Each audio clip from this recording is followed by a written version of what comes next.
For 2 decades, the consensus held that geography was finished.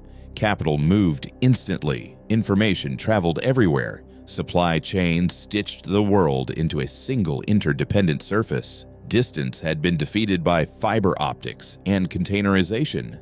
The map no longer mattered. Then the map returned, not as nostalgia, as constraint. When energy became a weapon again, pipelines did not reroute themselves. When supply chains fractured, shipping lanes did not multiply.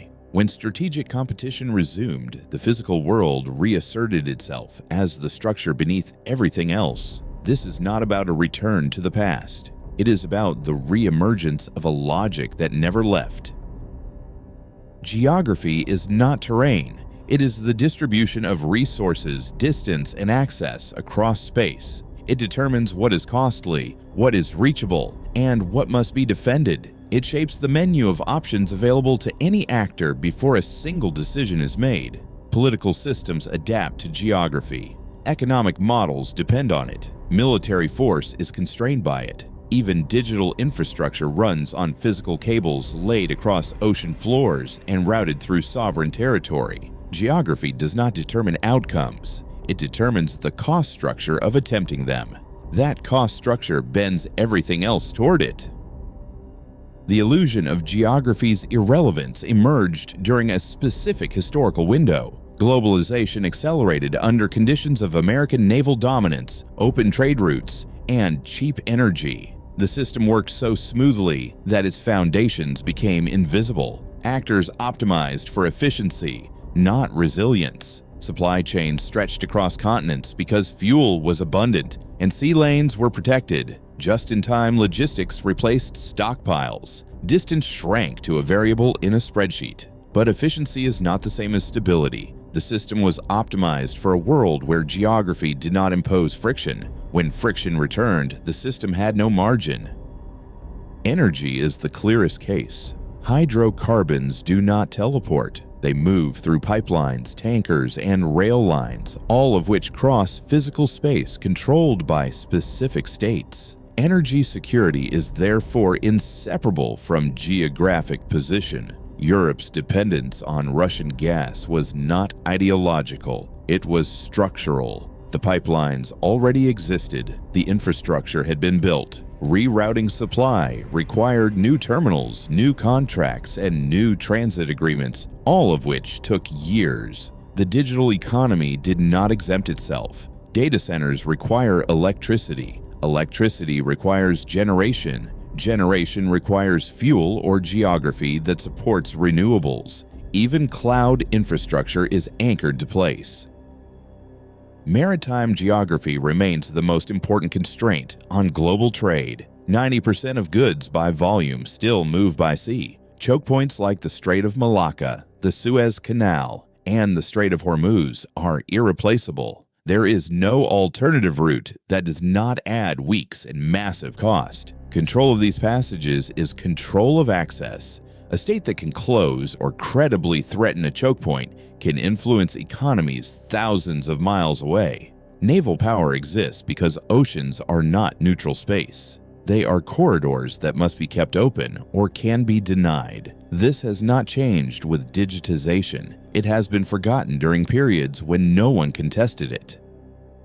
Undersea cables carry more than 95% of intercontinental data traffic. These cables are physical objects. They rest on the ocean floor. They pass through territorial waters. They make landfall at specific points controlled by specific governments. The internet is not placeless. It is a network of cables, data centers, and routing nodes distributed across geography. Cutting a cable disrupts connectivity. Controlling a landing point grants leverage. The map of global data flow mirrors the map of strategic interest. This infrastructure is vulnerable in ways that are rarely discussed in public. States with advanced naval or subsea capabilities can access, monitor, or sever these links. Geography dictates who has that access.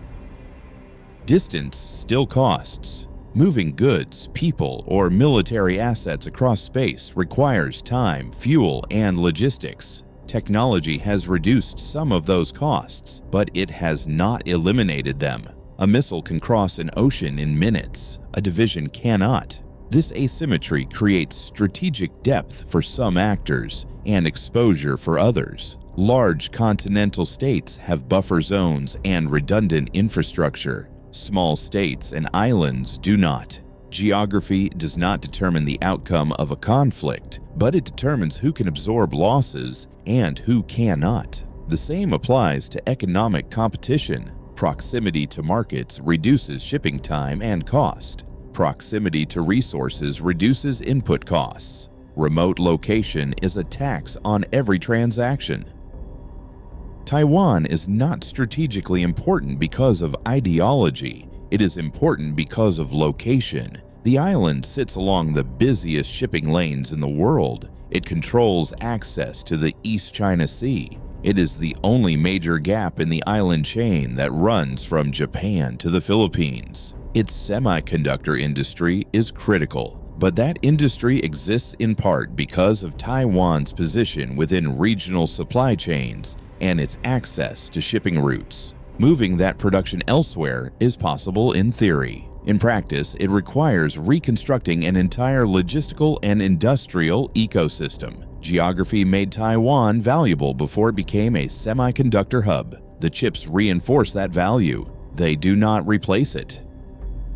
The Arctic is re-emerging as contested space. Warming has made previously impassable routes navigable for longer portions of the year. New shipping lanes reduce transit time between Europe and Asia. Resource deposits that were inaccessible are now within reach. This is not a land grab. It is states adjusting to a shift in the cost of access. What was once prohibitively expensive is now merely difficult. That difference is enough to change strategic calculations. Russia, Canada, and the Nordic states are positioned to control or influence these routes. Others must negotiate access. The map has changed slightly. The logic has not. Supply chain failures during the pandemic were geographic failures. Factories were concentrated in specific regions. Ports became bottlenecks. Shipping containers were in the wrong locations. The system had been designed for uninterrupted flow, not disruption. Reshoring and friendshoring are attempts to reduce geographic risk, but they do not eliminate it. Moving production closer to consumption shortens some supply lines and creates new dependencies elsewhere. Raw materials still come from specific places. Energy still has to be sourced. Diversification is possible. Decoupling from geography is not. Strategic patience is easier for states with geographic advantages. Russia can wait because it controls resources Europe needs and has a landmass that allows retreat. China can extend timelines because it has buffer regions and internal markets large enough to sustain pressure. Small states do not have this option. They depend on open trade, external security guarantees, and stable neighbors. Their room for maneuver shrinks under stress. Geographic position limits how long they can sustain autonomy. Patience is not a cultural trait. It is a function of the options available when stress is applied. The mistake is not treating geography as irrelevant. It is treating frictionless periods as permanent. Analysts mistake the conditions of stability for the structure beneath them. When routes are open and energy is cheap, geography appears optional. But those conditions are maintained. They require naval dominance, functional diplomacy, and states willing to underwrite the cost of access. When those conditions erode, geography does not return. It was always there. This is why crises feel like surprises. The system was functioning as though constraints did not exist. The constraints were simply not binding. Modern infrastructure is more fragile than it appears. Ports, pipelines, power grids, and data networks are concentrated at specific nodes. Disrupting a node disrupts the system. Redundancy is expensive and often underfunded. Geography determines where those nodes are. Deepwater ports require coastlines with specific features. Pipelines follow the shortest path across terrain. Cables land where infrastructure already exists. Attacking infrastructure is not about destroying everything. It is about identifying which points matter. Geography makes some points irreplaceable. The digital world depends on the physical world. Algorithms require electricity. Cloud platforms require buildings. Communications require cables. None of this is placeless. Even cryptocurrency mining clusters near cheap energy sources. Server farms locate near cool climates or access to water for cooling. The virtual economy is anchored to geography just as firmly as the industrial economy. What changed is visibility. The infrastructure became invisible to most users. That does not mean it stopped existing.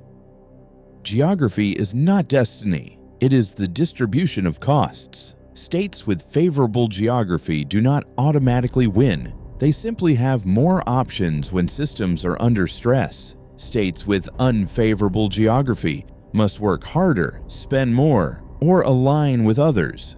Technology shifts the costs. It does not erase them.